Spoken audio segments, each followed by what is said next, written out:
So up the first 22 chapters-ish, well, we didn't start at the beginning. We started when Jesus started to head to Jerusalem. So I think it was about 21 and 20, something like that.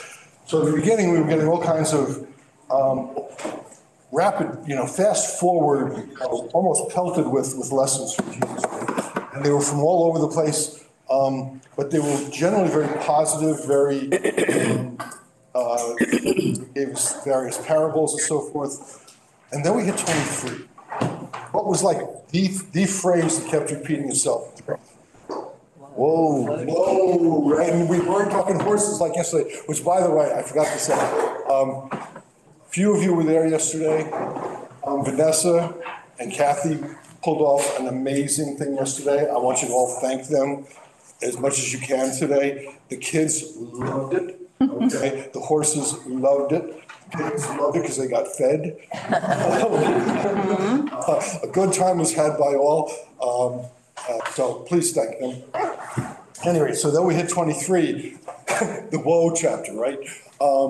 And so it was kind of all of a sudden we went from this very positive, very, typical Jesus kind of stuff. And the woe thing is also typical Jesus, right? So here he's like, slam, okay, these are things we don't want you to do, right? So 24 is kind of an interesting twist after that. So if someone could go to Matthew 23 and read verses 36 through 39. I tell you the truth, all this will come upon this generation. O Jerusalem, Jerusalem, you who kill the prophets and stone those who sent you, how often I have longed to gather your children together, as a hen gathers her chicks under her wings, but you were not willing. Look, your house is left to you desolate. For I tell you, you will not see me again until you say, blessed is he who comes in the name of the Lord. Amen. Okay. All right, so could you just go ahead and read on verses 1 and 2 of 24? Jesus left the temple and was walking away with his disciple when his disciples came up to him to call his attention to its buildings. Do you see all these things? He asked. I tell you the truth, not one stone here will be left on another. Everyone will be thrown down. So this is kind of weird. Why did his disciples come up to him and say, hey, look at these cool buildings? Mm-hmm. I mean, where's that coming from? They were equating the building with God. What's that? They were equating the building with God. This won't ever go away. This is mighty. This is majestic. Yes. He says, okay. No. Yes. But the reason, so the reason he had just basically started talking about the end of Jerusalem. Yeah. Right? And they're like, what? Now, there are various commentaries, and I'm going to read a number of commentaries today from a commentary on the Gospel according to Matthew by H. Leo Bowles. All right? And he talks about, as do others, people from the time in and around the Middle East, when they would go to different cities, none of them compared to Jerusalem.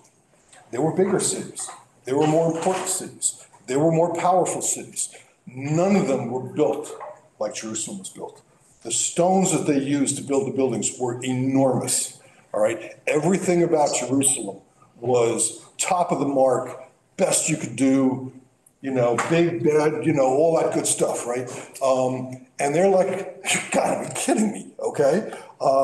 So that's really why they were shown, because he's just talking about this, like, really, boss? Yeah. How's that, right? And then, so what does he say in verse 2? Not one stone here will be left on it. Yeah, he's saying, sorry, boys, but this is all coming down, right? I know you don't believe it. I know it doesn't seem possible, but this is all coming down. So he's blowing their minds, right? All right. Can someone read? One of the things, David, that is important with this scripture, to me anyway, is that these are buildings made of stone.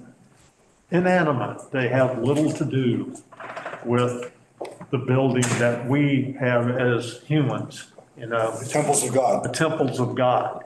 And so he's kind of, I think, teaching a sort of a lesson here that all this stuff is going to go away.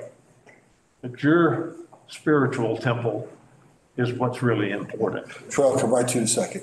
Yeah, so that kind of hinges off of what he said, right? Where they were looking at the buildings as this is the instantiation of God, right? And in fact, no! Okay, Troy. It's interesting throughout history that most civilizations had this kind of idea, that in their prime, they thought there is no way that we could be defeated, there's no way that we could, and this could be destroyed, there's no way that our way of life could go away. And the Romans thought, at this time, the Romans thought that about their civilization. And it was probably thought many other times like that, but I guess it's a lesson, one of the lessons of history we should look at to see, you know, There is no the United permanence. States is here right now, it doesn't mean it's gonna be here in the future. Well, I'll take Rome, for example. So Rome, Pax Romana, right? 492 years, whatever it was, I don't know, long time, right? Probably the longest standing empire of all time, okay? And yet it fell, okay? How do Americans tend to think about, and I don't get into a lot of politics, but how do Americans tend to feel about America? Oh, this is going to go on forever. This is great. Yeah. Okay. Wouldn't bet my life on it. Okay, so, all right. So we're going to do a number of fairly short readings here. So if some of you could just kind of keep your finger there and bounce. If someone else could read verses 3 through 5. As Jesus was sitting on the Mount of Olives, the disciples came to him privately. Tell us, they said, when will this happen? And what will be the sign of your coming and the end of the age? And Jesus answered, how far did you want me to go? 5, yes, there's 2 more. Jesus answered, watch out that no one deceives you, for many will come in my name, claiming I am the Christ, and will deceive many. You will hear wars and rumors of wars. Okay, hold on. Let's hold on Oh, there. that's right. Okay, so once again, did he on point immediately answer their question? No, because what? He asked the wrong question. Okay, if you ask the right question, I guarantee you the answer, right? But they didn't, right? So he basically steers them a little bit sideways. And anything else on that before I move on?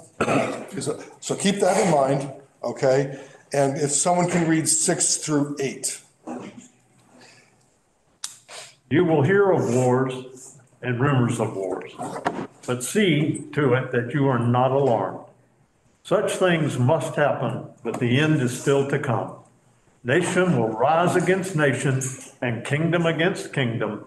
There will be famines and earthquakes in various places. All of these are the beginning of birth pains. Okay, so at the end of verse 6, depending on your translation, it says something to the effect of, but the end is not yet, right? So it kind of tells them that, and it gives them some of the examples of things that will not tell you that the end is here, okay? So be careful when, I know a lot of people, and I perceive this to be true, I don't know if it's true. The stronger person's faith is, the more likely they are to see themselves, oh, end times is now, this is it, the world is falling apart, we got war in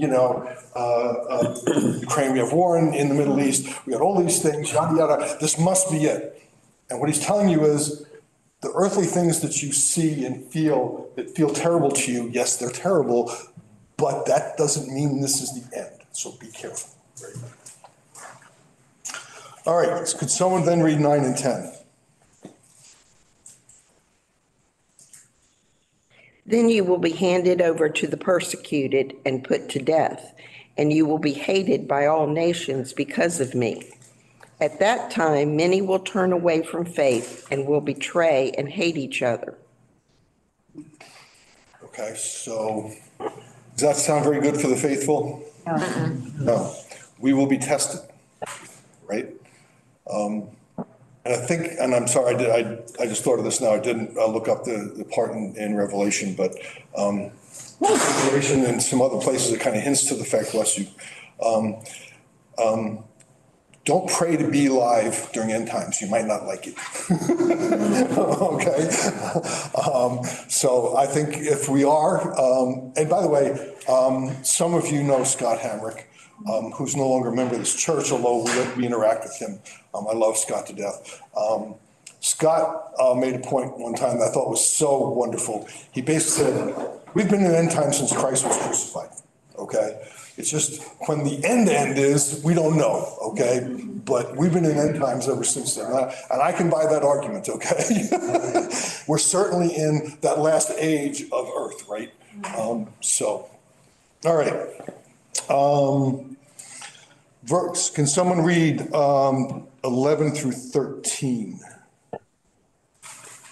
And many false prophets will arise and will mislead many. And because lawlessness is increased, most people's love will grow cold. But the one who endures to the end, he shall be saved. Yeah, so a scary thought there, the love of the many shall become cold. Okay? So protect your hearts, protect your faith, right?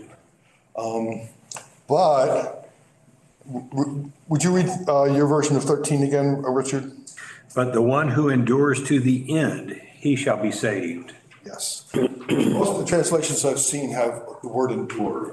Some of you might have something else, but most of them say endure and then saved, right? There's an element here, I think, of keeping your faith strong and enduring through the pain, the tribulations, et cetera, right?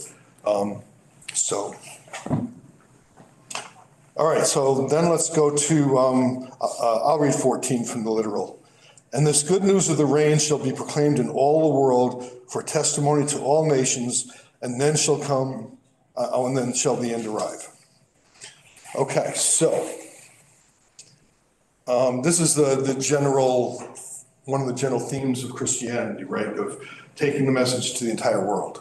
Okay, good message, good thing to do. That pretty much happened. Is there a corner of the world that has never even heard of Christ or has not been exposed and had the opportunity to become Christian? Probably not. I don't think so. Right? Okay. So has Christ come down, with cloud, all that stuff? Hasn't happened yet. It hasn't happened yet. So it's a necessary, but I'm sorry, I'm an engineer and scientist, okay? It's a necessary but not sufficient thing.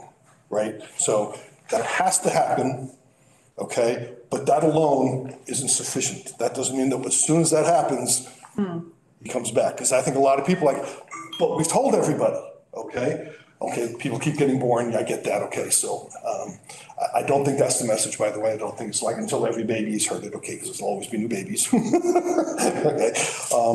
So what you're saying is that he can come back anytime now, is that? Well, that one's been met, yes, okay, yes. But remember, back up earlier, and there are other places in other gospels and writings, he basically tells us what? Don't try to figure it out because what? We don't know the time. You're not going to know, okay? And it's kind of funny because then he gives a bunch of stuff that has to happen, this, that, and the other thing, but he also tells you, and again, it's the wrong question, right? Don't worry about when he's coming back. Worry about what? His will. What's that? Doing his will. Doing his will, right, exactly. You do your part, which is really just doing his will. I love that. Right? And the end time comes when we die. Well, for us, yes. After we die, that's the end time to us, that's it. And our fate is sealed. So what he's saying is every day you watch your walk and your talk and remain faithful to the end. You've crossed the finish line. Well done, good and faithful servant. Excellent. Yes. Yes. Yeah, go ahead. On that note, which reminds me of a story one time. I was trying to share my faith with someone at work, and this was back in the 90s. And they wouldn't come to church, but they handed me this video. It was a VHS back then, but it was of this. The Dark Ages. Of this preacher that was, I actually did, I read the cover, I didn't listen to the thing, but it was about someone trying to predict when Jesus was going to come back, interpreting prophecy and all that kind of thing. And So I commented about it to her, and she said, well, it scares me to death. And I said, well, I thought to myself, I don't know whether I told her or not, but I thought, if this scares you to death, why aren't you in church? Right, right. Yeah. Well, okay, I mean, well, it makes sense to me, you know, I mean, it must not scare you that much. but this is one of those logic tests, right? So if you don't believe, why do you care? Okay? If you do believe, why don't you believe that he tells you you won't know and don't worry about it? Okay? It's kind of what, you know. So yes, yes. And actually, It's like disciples, we want to ask the wrong questions. yes, yes, and that's natural, and I don't think, that doesn't make us sinners per se, right? But this is why we study the Bible together, right? Is because sometimes, well, often we ask the wrong questions, right? Has anybody seen the commercials they've been running on TV about this? And advertising? It's on Fox. And someone is advertising the end. And it talks about, you know, the day is coming and where the saved will be taken up and disappear. And you see people in their normal lives just disappearing everywhere. And it talks about, you know, you don't have to, the people that are left behind, you know, there'll be chaos and all of this kind of thing. And won't it be wonderful to meet Jesus in the sky and this type of thing? And you wonder why all of a sudden they're running ads like this. It's strange. Yes. Trying to get people's attention. Yeah. That they're running the ads to get people's attention. Yeah. It's not inexpensive to run an ad on Fox. I assume you're talking about Fox News, right? Yeah. Yes. Okay, so, and by the way, like I said at the beginning of the class, someday I'll have the guts to teach Revelation maybe, but. Okay, so if someone can get us through, let's just start with 15 through 21.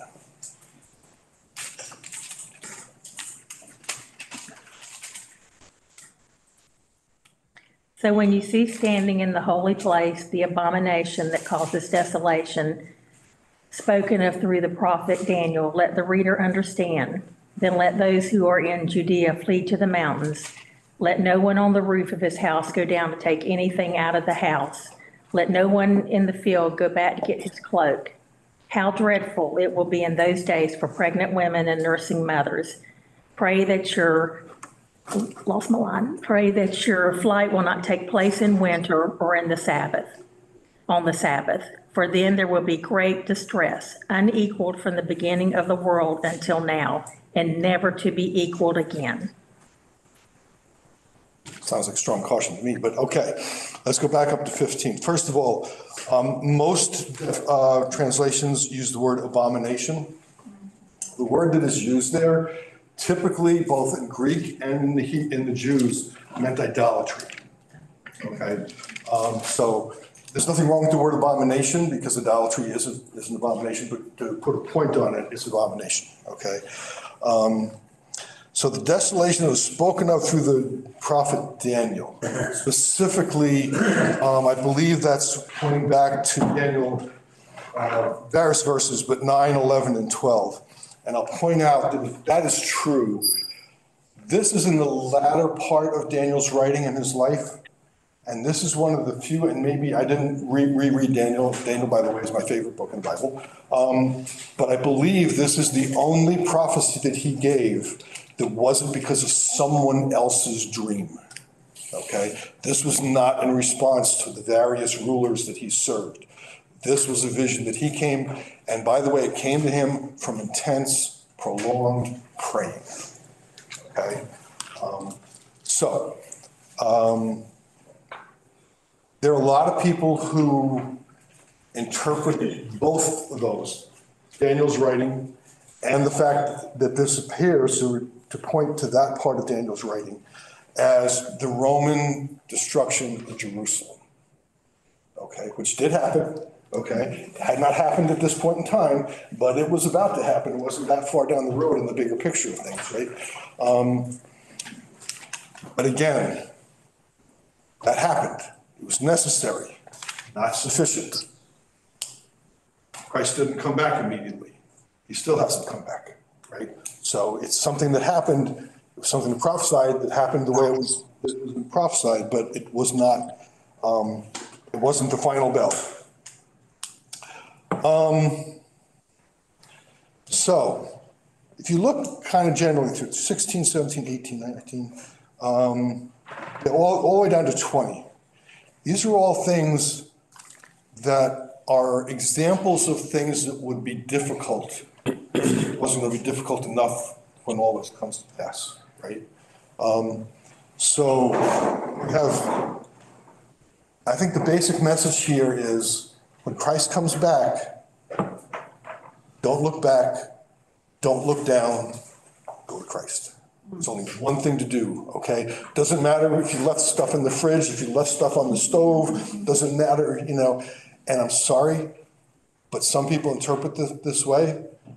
You're not even supposed to think about your kids, which is a scary thought, right? Now, I'm not talking about infants. If I've got an infant, I'm going to grab that kid and I'm going to go, right? But I've got adult children. It's like, I'm not going to call them, okay? I'm not going to text them. I'm not going to email them, okay? Right?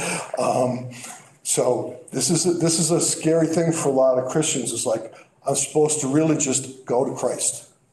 There's another interpretation of this that there's probably more than one, more than two, but in any event, there's some that think that the abomination that causes desolation is any major mockery of God, any kind of like when Antigonus Epiphanes roasted a pig on the altar back in BC 130, 170, so whenever he did that. But anyway, there's throughout history and upcoming, people mock God. Now I'm not sure that is. It may very well have been the destruction of Jerusalem he was speaking of here, but. Well, most people take the prophecy of Daniel to be the destruction of. Now, of course, most of the people who make that interpretation made that interpretation after Rome destroyed Jerusalem. Okay, so yeah. Yeah, and I don't know, it could be. And again, whether it's abomination or idolatry, what you just described could generically fall into that category, right? Doing great evil, either in the name of God or like to God, right? Any way you look at it, that's really bad to do, right? It's wrong to do it, and there are consequences to it. All right, anything else anybody see in there? Okay, just so again, so verse 21, the great tribulation, wars that will not have been seen like from the beginning of the world until now. So this will not be, what happened after World War I? What did people call it? War to end all wars. War to end all wars, right? A lot of people thought the same thing after World War II, but the phrase had already been used, right? And if you think about it historically, even in human terms, World War II didn't happen all that much after World War I, okay? So a lot of people who were alive and maybe fought, or their loved ones fought, or whatever in World War I were still alive. Some of them fought in both wars, okay? So, yeah, so the war to end all wars, right? Well, we're being told here, not so much. Okay, yeah.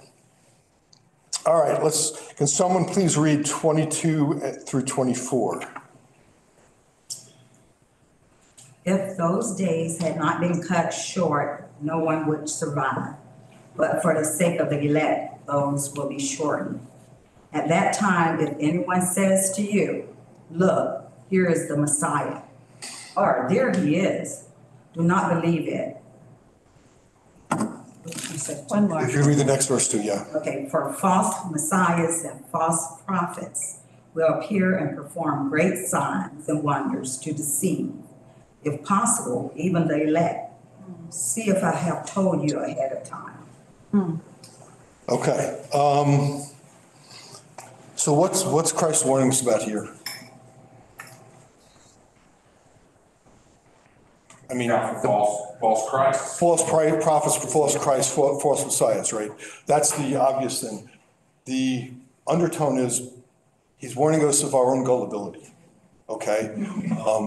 And layer below that, the devil's a great deceiver, right? Yeah. He doesn't do obvious, bold, ridiculous lies that you go, nah, that's not, can't, right? He sucks you in, right? Little by little, right? So, and if you think about what these verses say here, it talks about they'll do great things. They're going to do amazing things, right? There'll be people who can do wonderful things, and then they'll tell you something that's totally not true, right? Right? When you're thinking, wow, that's great. Okay. Okay. Someone can read 25 through 27.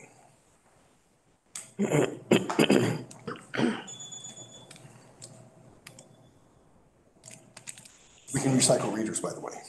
See, I have told you ahead of time. So if anyone tells you, there he is out in the desert, do not go out. Or here he is in the inner rooms, do not believe it. For as lightning that comes from the east is visible, even in the west, so will be the coming of the Son of Man. Okay, so what are we being told here?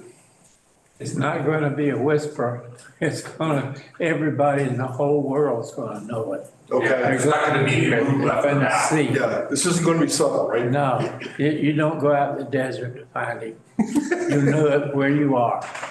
Yes. And by the way, thank you for that phrase. Is God always with us? Yes. Yes. Are we always with God? No. No, that's the problem we faced, right? It's not that, well, God wasn't with me, right? It's like, no, God was there. You just weren't paying attention, okay? And by you, I'm often looking in the mirror here, okay? Okay, so it won't be subtle. It'll be pretty much right in our face.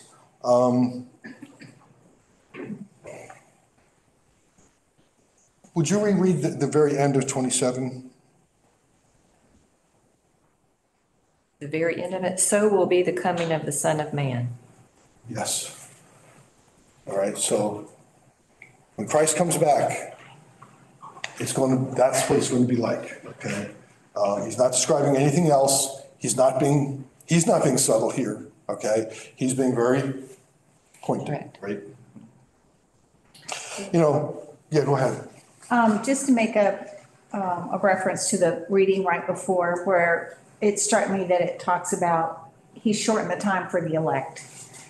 So God made a consideration for the Christians for this. And I thought, oh, wow, God takes care of his own, doesn't he? Yeah. Something else too, when he comes back, that's going to be the end. I'll just tell you, I don't follow the commercial that's been on TV or whatever that says that the Christians are going to be taken away and there's still going to be earth going on living down here below. That's a theology that has been taught among evangelicals for a long time that I question. Actually, more than question, I don't believe it. I believe when Christ comes back, that's going to be the end. That's it. And where the judgment is going to take place after that. There's not going to be another time. So, I mean, that's, now, whether believing that or not believing that is crucial or not, I don't know. I mean, that's, in other words, how should I put it? I don't think having that wrong will keep you out of heaven. Okay? Fair enough, All right. right. But at the same time, I think we need to be biblical on this. And I mean, I don't have enough time to do a class on it at the moment, but, I just, we need to understand when Christ comes back, that's going to be the end. Troy makes, besides the end times issues here, Troy makes a good generic point here, okay, is we are told and we should study the Bible, be as knowledgeable of the Bible as we can, in part so that we can be good evangelists, right? But being occasionally wrong about the Bible isn't the problem, okay? It's ignoring the Bible, okay? Or blaspheming the Bible and intentionally, twisting it into things it isn't, right? So, yeah, you make a very good point that just because none of us is 100% right all the time about the Bible, okay, most notably yours truly. That's why we have classes. That's why we have classes, absolutely, okay? And by the way, we often have a lot of kumbaya moments here, and there's a lot of amens and yada, yada. And occasionally we're like, no, I don't agree with that, And even after talking about it, we still don't agree. That's okay, all right?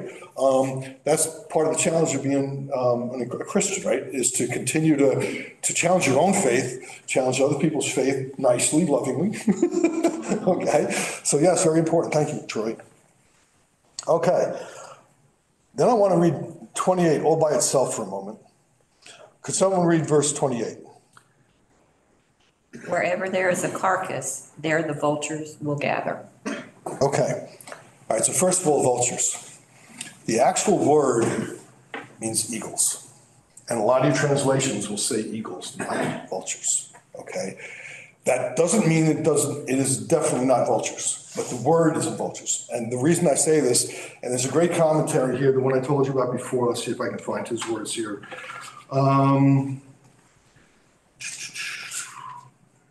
Okay. Where the body of an animal falls, however secret the spot or deserted the place, there were eagles to be found scenting it from afar. It is claimed that eagles do not feed on dead bodies, and that is true. But the Jews and Greeks had made no distinction between the word eagle, which includes the entire species of birds which prey, which includes vultures, okay? So it could be vultures. Some think that the griffin vulture is meant which surpasses the eagle in size and power, all right? So does it matter exactly what kind of bird it is? No. What are we being told here?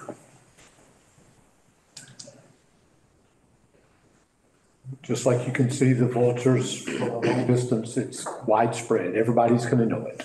Yes. Okay, so this, again, euphemistically, the signs will be self-evident, right? Richard, you seem to. Oh, no, I was going to say, there's nothing worse than the grossness of watching vultures on the side of the road attacking a carcass. And that carcass isn't always totally dead when you think about it. This is true, yes. They don't actually wait for it to be dead, right? But the stench of death, you've probably all smelled it somewhere along the line, an animal on the side of the road. I had a raccoon that got stuck in one of my bushes and apparently, beat itself to death trying to get out. Terrible smell. So yes, it'll be self-evident, right? Okay. So, what else, is there anything else that we should take from that? Wherever the carcass may be, there shall be eagles, shall be gathered together. Do we perceive, particularly vultures, sometimes eagles, do we perceive them to be good, friendly, cuddly? No. Okay. To Richard's point, we typically associate it with gross, right? I was going to say two things on that. One is that the second coming is not going to be pleasing or happy for everybody. It's kind of like what Paul said, the aroma of Christ is the stench of death for some. Yes. But the second thing is, just once again, that if you have to question whether this is the Christ, then it's not. Right. Good point. If there's any question in mind, then it's not, because we're going to know for sure. Yes. And I think, it depends how much you want to make analogies and so forth. But are there people out there who prey on the innocent and who prey on misfortune and so forth? Yeah. Do you think that's going to get worse as time goes on? Yeah. Okay. So I think part of this is there will be people out there who will be taking advantage and looking to make gain, however short-lived. Yes, go ahead. The devil is described as the lion seeking whom he may devour like prey as well. So that's our, the comparison. Yes. Us today is that we have the devil prowling around waiting for us to absolutely almost be dead in Christ, so to speak. Yes. Ready to take us over. Yeah, there's I now work in a financial institution and I get a lot of federal holidays off. Does the devil take days off? As far as I can tell. Okay, he's always waiting. Okay. All right, can someone read verses 29 and 30? Immediately after the anguish of those days, the sun will be darkened, the moon will give no light, the stars will fall from the sky, and the powers of the heavens will be shaken. And then at last, the sign that the Son of Man is coming will appear in the heavens, and there will be deep mourning among all the peoples of the earth. And they will see the Son of Man coming on the clouds of heaven with power and great glory. Okay, so let's look at 29 first. Sun shall be darkened, the moon shall not give light, and the stars shall fall from the heaven. When's the last time you saw that happen? Oh, never. Okay, so again, don't get ahead of yourself here, okay? Don't be so sure, oh, it's about to happen, okay? There are things that will probably amaze, astound, and scare us to, in down to our toenails when that happens. But then I love, that immediately gets followed up by the Son of Man shall appear in the clouds of heaven, right? I suspect all of us have tried to kind of develop a mental picture of what that is, okay? I'm pretty sure that no matter what yours is and what mine is, it's wrong. It's probably way short of the glory of God. Okay, doesn't mean it's not a bad idea to kind of think about that. Just don't put a lot of weight into what you think. All right, anything else on those verses? All right, if someone can read us 31 through 33. I think we ought to go back to 30. Okay, go ahead. The time the sign of the Son of Man will appear in the sky, and all the nations will mourn. I think this goes back to what Troy's talking about, is that, how do you determine all the nations will mourn? Is that going to be all the people that have not come to Christ? Is it going to be all of us that will mourn? Because we don't know, because judgment is coming? How do you interpret that? How do you see And you have to be careful, right? Because will they be mourning because Christ came? Or because of where I stand? Or other reasons, right? So if I'm a non-believer and I'm an ardent non-believer, then my mind just got blown, right? Right? If I'm a believer, why am I mourning? I'm not sure. And it means that when he comes, everybody's going to know it. Those who have denied it, made fun of it, a silly fairy tale, all of a sudden will be saying, oh, woe is me. I'm lost and undone. David, we hear people all the time saying, why are you crying? I'm crying because I'm happy. So it's the same, it could be the same thing, a happiness. Troy, you had something. Yeah, remember Jesus said, broad is the gate that leads to destruction, and many there be that enter through it. Narrow is the way that leads to life, and few there be that find it.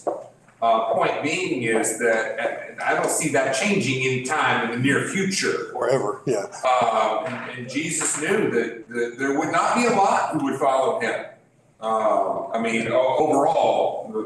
worldwide or whatever, that some would, but most would not. Yep. And so I think that this kind of speaks to Bill's question here. I think that just overall, they're not going to be one particular nation that's just all going to be Christian. It's not going to be that way. Some people will become Christians from each place, and perhaps, and then most will not. And so that's why I say all nations will mourn in one way or fashion. But yet I do believe that we as Christians will rejoice. Just a second, then we'll go, I'm sorry, I know you, I just can't remember your name. Andrew. Sandy. and then Jeannie, and then Andrew. But first I want to point out, and I don't want to put a lot of weight on this, but the literal does not use the word or anything that sounds like mourn. Okay, it says, and all the tribes of earth shall smite the beast. Who's the beast? Satan. Okay, so, yeah, go ahead. My brain went to the Beatitudes, and blessed are those that mourn, for they shall be comforted. So yes, we may temporarily mourn, but we know that because of Jesus, we're going to be comforted. Okay, I like that thought. I was gonna say what Stacy said, but also, what is the sign of the Son of Man? It's not the Son of Man, but This is true. the sign of the Son of Man. I don't know. I suspect if we were, That's in the Young's. it's in the literal also, yes, yes. I suspect if we Let's were, say after that, they will see the Son of Man coming on the clouds of the sky in the next sentence. But what the sign is the sign is always something that points to the actual. So I don't know exactly how that will work. yeah. So in our various studies of the Bible over the years as individuals and collectively, when something's important for us to understand, is it usually fairly easy to get to in the Bible? Yeah, God isn't really big on keeping secrets from us, so I'm thinking that if it was important for us to know what that sign is or how it manifests itself, we'd probably know. I think a lot of it here is, don't work, it's still wrong question, right? Because the question isn't when he comes or how it'll appear or what, does my mental picture match what'll actually happen? Wrong question, okay? To many of your points, right? Prepare yourself. Do God's, I think it was you, do God's will. Yes, Andrew. I wanted to say, the Antichrist is, he's a deceiver, but does he perform miracles like Jesus or something? What do you all think? I have no opinion. I think this, his head is going up and down. I think this says yes, okay? The Antichrist will do some amazing things, yeah. Now, however, like Jesus performed miracles not just of power, but of a particular character, in that they were healing and they were such that they were beneficial to mankind. When he fed people and so forth. Now, that may happen some other way, and there may be some kind of supernatural power that's bad that comes forth, and does that, or it may just be trickery.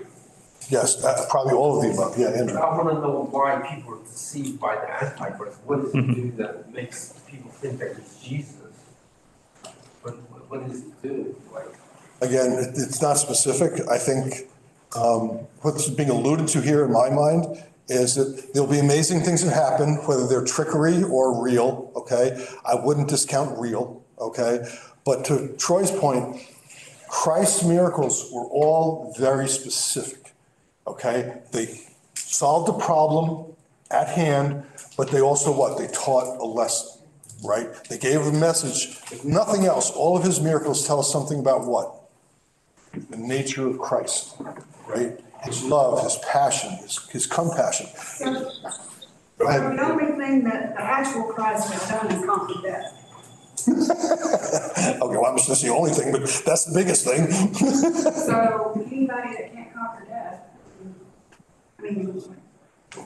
I'll buy that. I'll buy that. The one time that I picture in the scriptures in the New Testament that Jesus had a chance to do something flashy that was not helping someone else or even when he calmed the sea, it was to comfort the disciples because they were in great distress. But he had a chance to cast himself off the temple and be rescued by the angels. He refused to do that because you don't put the Lord your God to the test, he said. Yes. And so, I think that anything that's like miracle or trick or some kind of sign that's not pointing to God is something to be discounted. Yes. And I agree with everything Troy just said. My only caution there is that the devil is a great liar. Okay, so you may not discern the difference between what is real and what is not, what is holy and what is not. Okay. That's in part why we're here today, right? Because we want to be better discerners, right? Paul said, even if I are an angel from heaven preaching any other gospel than what we preach, then, Yep. Yes, yes. All right, folks, we are unfortunately out of time. So thank you very much. Let's go to God quickly in prayer. Heavenly Father, thank you for the lively discussion today. Thank you for being with us. I felt you here the entire time. Thank you for everything you do for all of us. May we go forth from here. May we be completely engaged in the service today. May we grow closer to you. And when we leave here, may we be your missionaries to the entire world. In your son's holy name we pray. Amen. Thanks, everybody. Thank you, David. Absolutely. Good morning. I was watching you a minute ago and you were pacing back and forth, the baby here. I'm so ready for it. I know you are. Real active and. He was moving.